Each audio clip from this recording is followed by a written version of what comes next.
Today we are diving into a deck that's been sent in by one of my lovely subscribers. It's a Backgrounds Matters Buff Your Commander Yoshimaru and Tana the Bloodsower deck. It looks absolutely fantastic. If you would like to get your deck reviewed and have it appear here on the channel, check out the description below. It's got all the details on how to send your deck list in.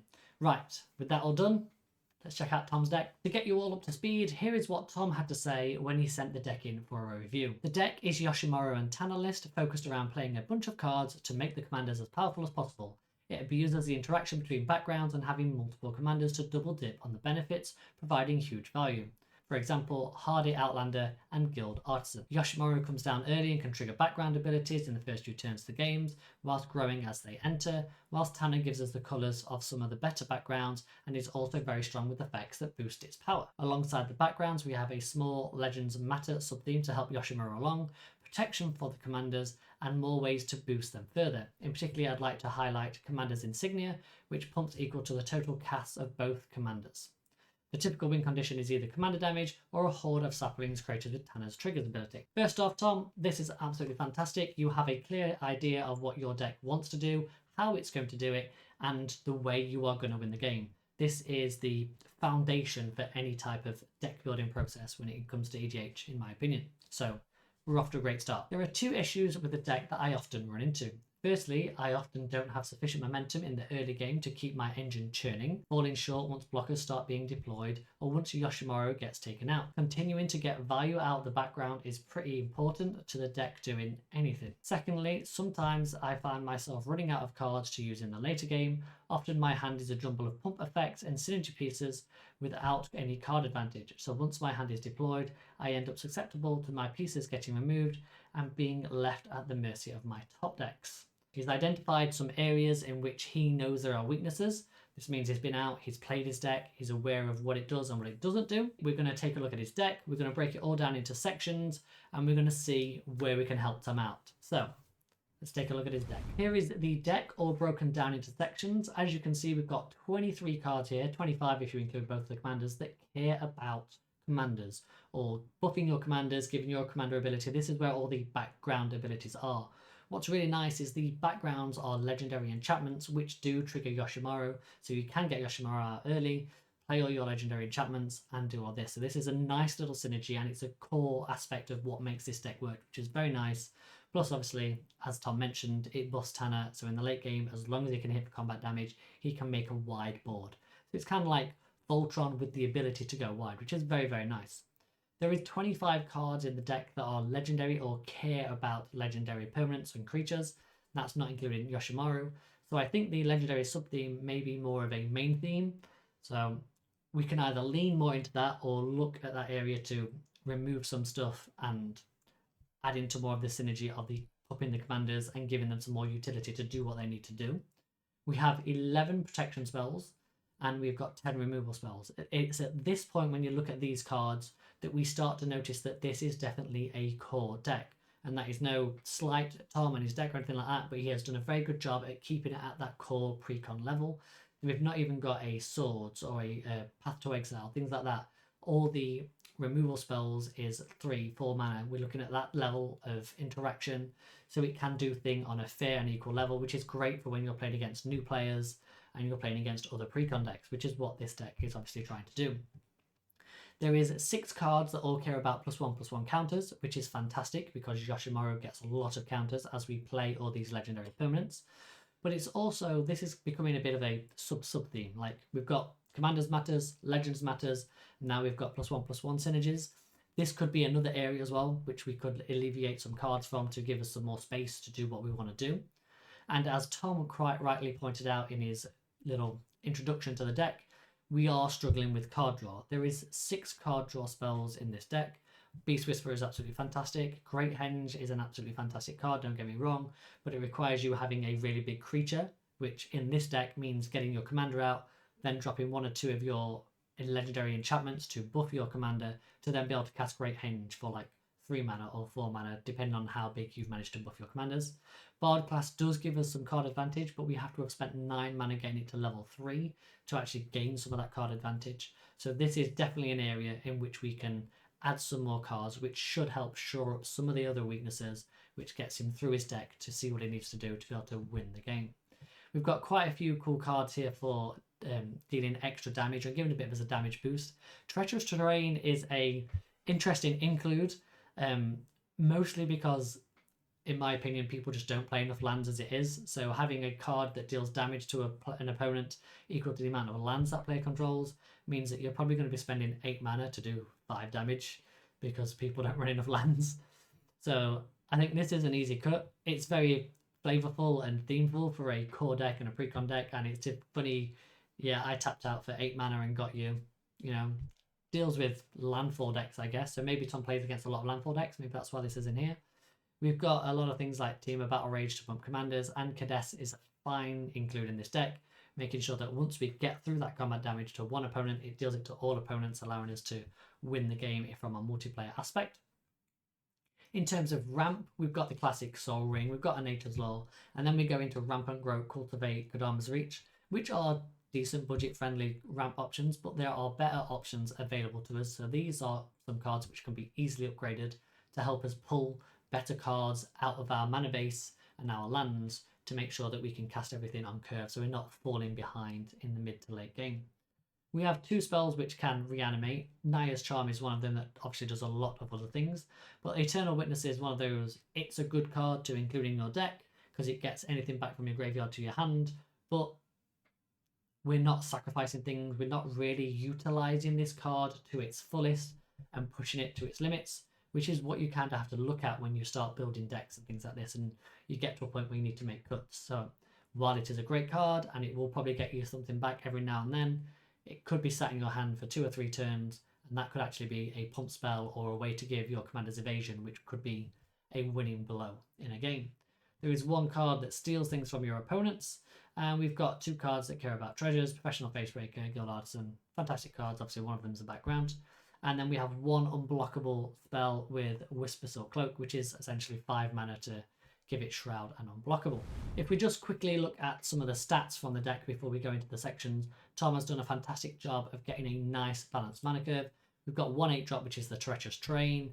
Average mana value of the deck is 3.25, and all of his manas is covered for his deck, so it's really, really nice to see. Nothing is too crazy. You could cut a few more bits of the white and add that into your green, so you're not stuck on your green mana so much. But yeah, that would be the only suggestion I would make there.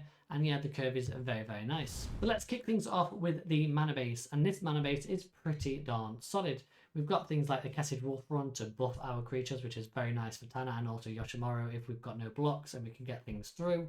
There's the Mosswort Bridge, things like that, so we can do our hideaway tactics because we're going to get a lot of power and toughness on the board. And then everything else is pretty damn solid. Obviously, if you've got shocks and fetches and all that type of stuff, you could throw it in, but then you are taking yourself way out of the bracket 2 and core level strategy, in my opinion. So I wouldn't worry about that too much. I would, however, suggest we add in some MDFCs. So if we jump down here quickly, Strength of the Harvest, Valakut Awakening, and Witch Enchanter are 3 fantastic MDFCs that you could add in.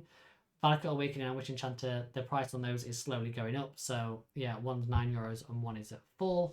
But however, I think the best one for your deck is Strength of the Harvest, because it buffs your creatures based on the amount of creatures that you have and also based on the amount of enchantments you control.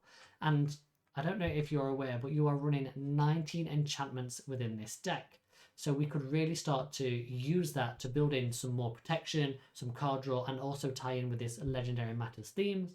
So let's dive into that now. So for example, we could add in Sithis, Harvest Sand. It's a legendary creature, so it plays nicely with Yoshimaru. Whenever you cast an enchantment spell, you gain a life draw card. Gives you more sustainability in the game, gives you more card draw, synergizes with Yoshimaru, as I mentioned. Colossal Majesty. You're going to be making your commanders nice and big, so they're going to be more than 4 power, more than likely. And it's an enchantment, so it would trigger with Sithis. There we go, we're starting to build up some bit more synergy on different things. If you wanted to go more down the route of the +1/+1 counters, if that's something that you are wanting to stay with, then you could go with something like Citizen Champion. It's not legendary, but it does play with counters, and it also draws us cards. Guardian Project is a fantastic enchantment that obviously lets us draw cards whenever creatures come in.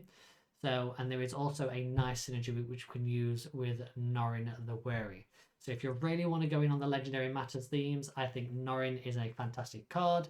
Whenever a player plays a spell or a creature attacks, remove Norrin from the game and return it to play under its owner's control. So you essentially flicker it every time somebody plays a spell or attacks, which is going to trigger our Yoshimaru, making it bigger and bigger every time it goes around the table. And also, if we've got something like Guardian Project out, it's going to draw us a card every time. Same with your Great Henge. Other cards that we could look to add are your Metros Enchantress and your Satyr Enchanter, but I'm not 100% sure on those because that requires you to be more in a dedicated Enchantress themes.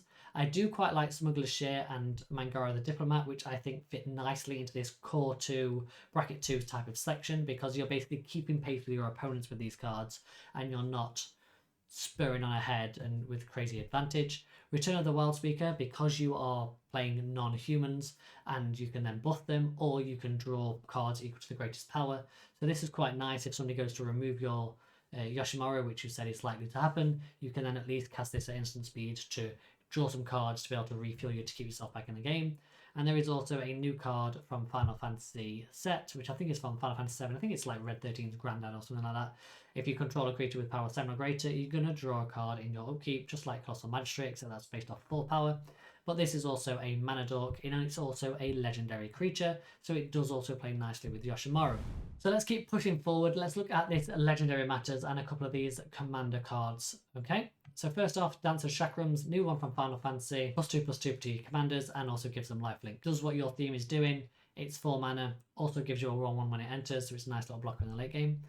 Obviously, I've already mentioned about Norrin, but you could also use Frodo Baggins, which I think is another fantastic include in this deck, because especially if you've got Norrin and that's going in and out of the battlefield, Frodo Baggins says whenever a legendary creature enters the battlefield under your control, the ring tempts you. So there's 4 sections of the ring tempts you. The last one deals damage to all your opponents whenever you deal combat damage, a bit like what your Kadesh does in this deck.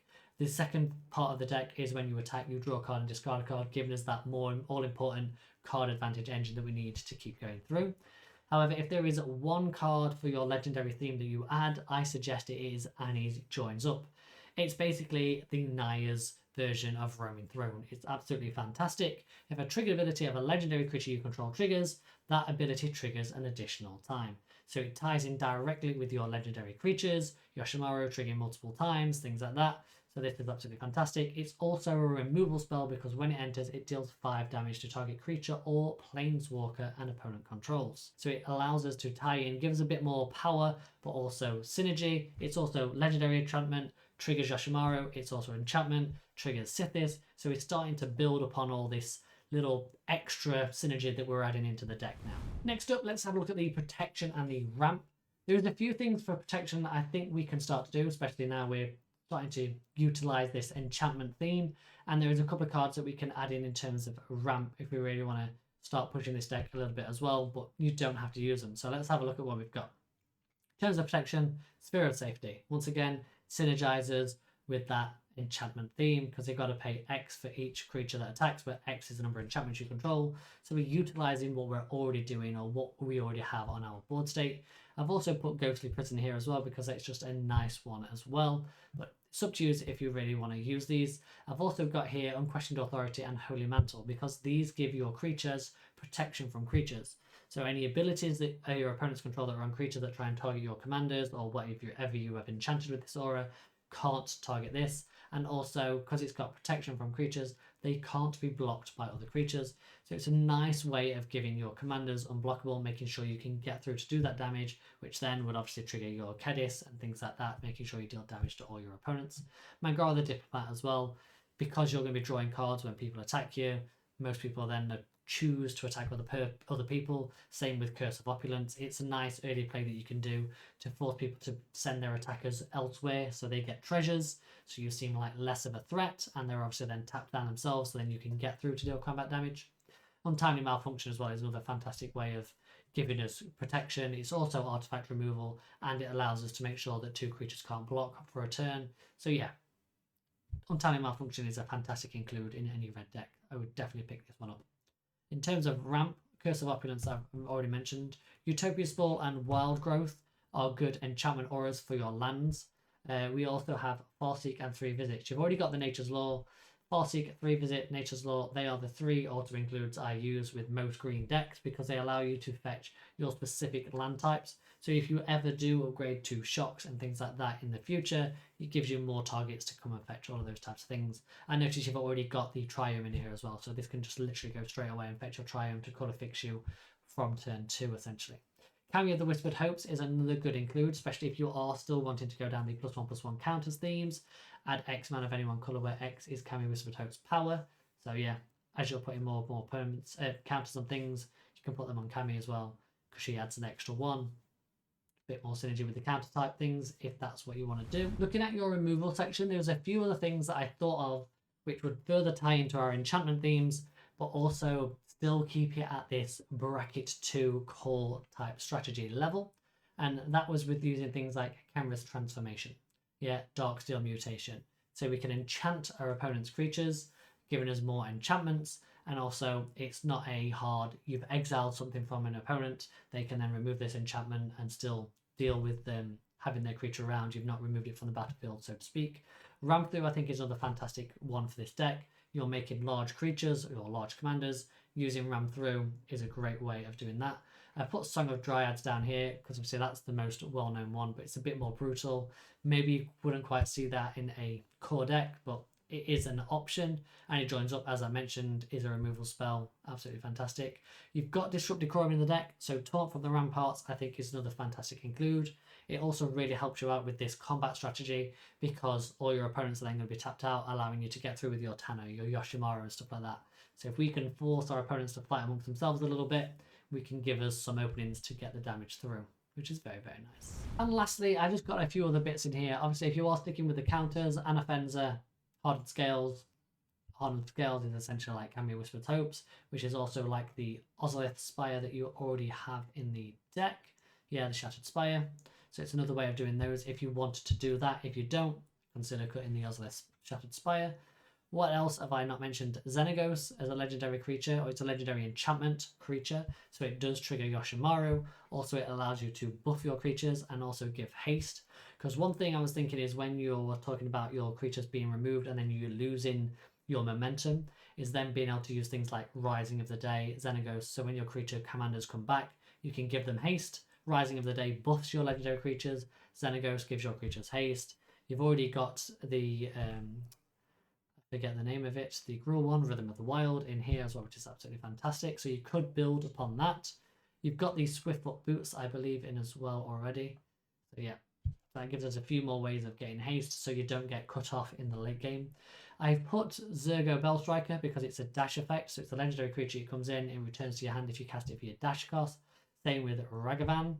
So yeah, Ragavan is obviously an expensive card, competitive card, I believe still used in Modern. Maybe not so much these days. But yeah, that probably does start taking you out of the bracket 2 core strategy section and into bracket 3. But it all depends on how far you want to push this deck. So with all those cards suggested and things that you could do to tweak this deck, I've also gone ahead and highlighted 11 cards that I think you could probably remove from this deck. So this is where I would look to make space in the deck to add in the things that I suggested. And I would definitely start by adding in your card draw first, because that will really help the deck keep going and churning so you're not stuck at your top decking phase, which you said was a problem. So other than Shattered Spire, I don't think our +1/+1 synergies is strong enough at the minute, so that is what I would look to cut. However, I did offer you some card suggestions to bolster this section, so if you do want to do that, that's absolutely fine. You could cut some cards to some other areas. Cloakwood Hermit and Eternal Witness care about cards in our graveyard. We are not synergizing with that lots and lots within this deck. We're not doing it repeatedly, sacrificing creatures, things like that. And because we're making big creatures, it's more than likely our opponents are just going to chump block them if they don't have trample yet. So it's not like our stuff is going to be dying every combat. So I would probably look to get rid of these two and swap them for something else.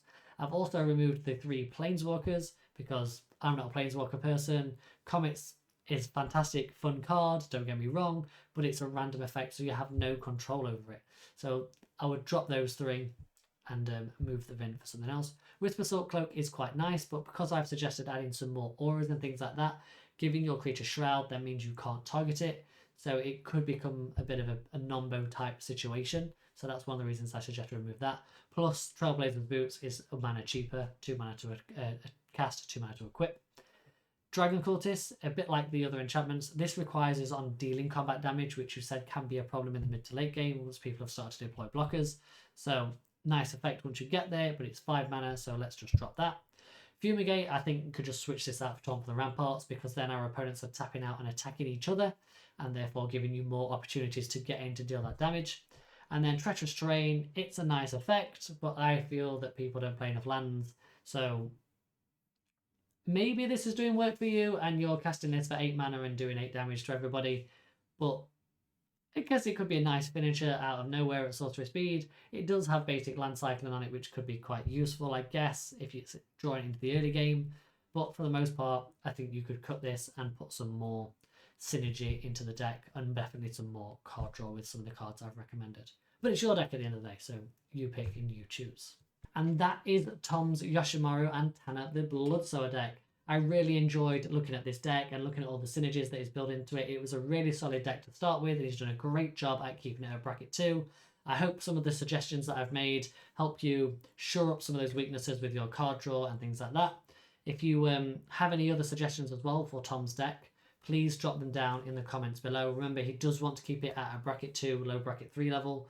So no game changes, no tutors, no infinite combos, things like that. But yeah, absolutely fantastic deck. It was great to work on. Thank you very much for sending that in, Tom. If you would like to get your deck reviewed and appear on the channel, please go down to the description below and you'll see all the details. It's basically just email me your deck list and just tell me a bit about your deck, how it functions, what you would like it to do, where you think there are any weaknesses, etc., and I'll get to work on it and see what I can do for you.